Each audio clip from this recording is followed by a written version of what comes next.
Vitale. On this episode of Learn in the Kitchen, I'm going to show you how to make a creamed spinach with Applewood smoked bacon and caramelized onions. Here's what you need: spinach, Applewood smoked bacon, onions, garlic, butter, nutmeg, cream cheese, of course Philadelphia cream cheese, and half and half. And you're also going to need salt and pepper.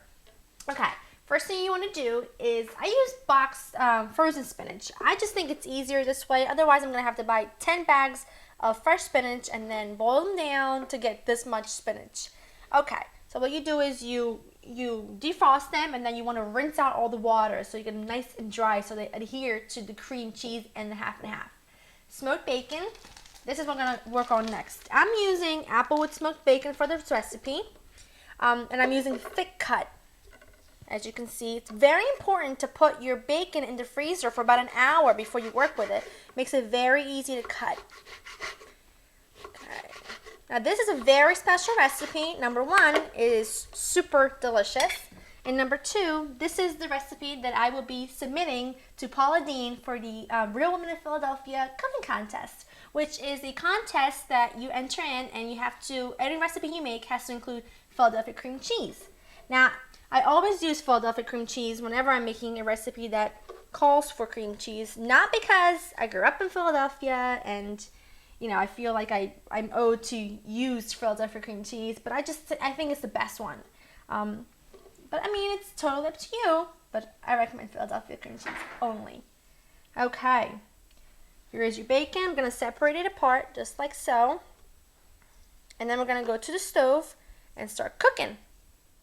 I have a large saute pan over medium heat that I've preheated with nothing in it. And now I'm going to add the bacon. That's exactly what you want to hear. And I cut the bacon really chunky because that's just the way that I like it. And you just want to cook this until it's nice and crispy but not overly done, because we're going to mix it in with the cream cheese and the spinach. It's going to be so good. Just let this go for a few minutes, just keeping an eye on it, and then we'll add the rest of the ingredients. Our bacon is perfect. It's been cooking on medium-high for about 4 minutes. As you can see, it's perfect now because, look, it's not too crispy, but it's not still raw and slimy.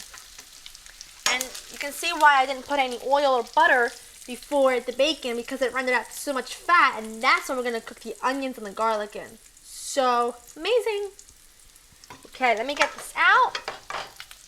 There's a lot of fat left in, but you know what? This is not a light dish. This is a very rich dish, but it is worth it because it is so delicious. Now we're going to add in some butter. Whoops. With the bacon fat. And we're going to add in the onions. I've sliced the onions half moon, nice and thin. I'm lowering the heat to low, guys, because I want these onions to caramelize and get nice and soft and sweet and brown, lightly golden brown, which will take about 10 minutes or so. So just keep an eye on it, and then after 10 minutes, when they're really nice and caramelized, we'll add the rest of the ingredients. The onions are perfect, guys. They've been cooking for about 10 minutes on low heat, and they're nice and caramelized, and all the natural sugars came out, so they're really just succulent, and it's really soft at this point, which is exactly what you want. Now we're going to add in the half and half. Put the heat up to medium-high. We're going to add in the half and half. Oh, what the heck. Now I'm going to add the garlic in the half and half. Now, I didn't saute the garlic because I want the garlic to stay nice and mild. If I saute it, it'll get a little bit too strong. It's my little trick, my little secret. Whoops! Now we're going to add in the star of the show. Besides the spinach, we're going to add in the Philadelphia cream cheese. I'm going to start with 4 ounces and then see where I am. Lovely. Now this needs to incorporate, the cream cheese needs to melt. So it will take about 3 to 4 minutes, maybe not that long, maybe 2 to 3 minutes for everything to be ready for the spinach. The half and half and cream cheese are nice and melted. Now, I added the whole thing. I have a lot of spinach. I love cream cheese. You can't go wrong. So I just added the whole 8-ounce pack.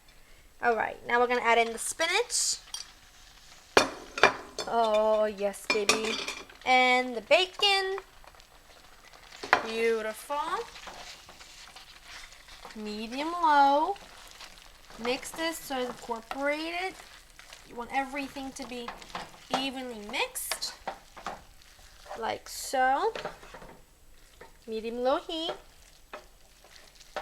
Oh, tell me that's not the most amazing pot of creamed spinach you've ever seen. It's not too watery. I love that the cream cheese is nice and thick.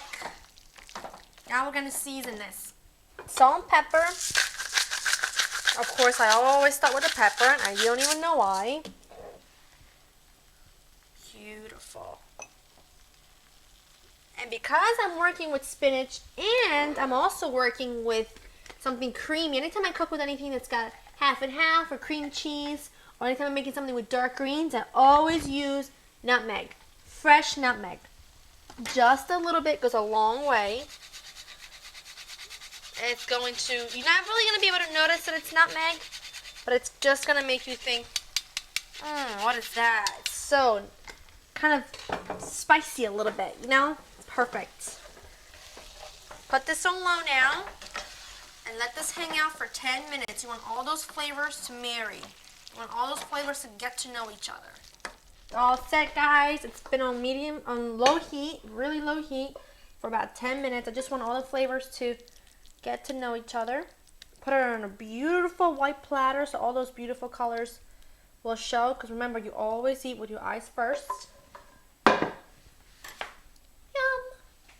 Now for the test. I mean, I already know it tastes good. I've made it so many times I can barely think. A little bit of bacon, the onions.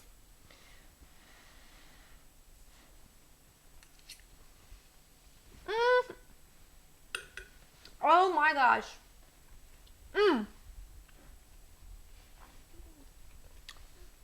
I can eat this whole plate.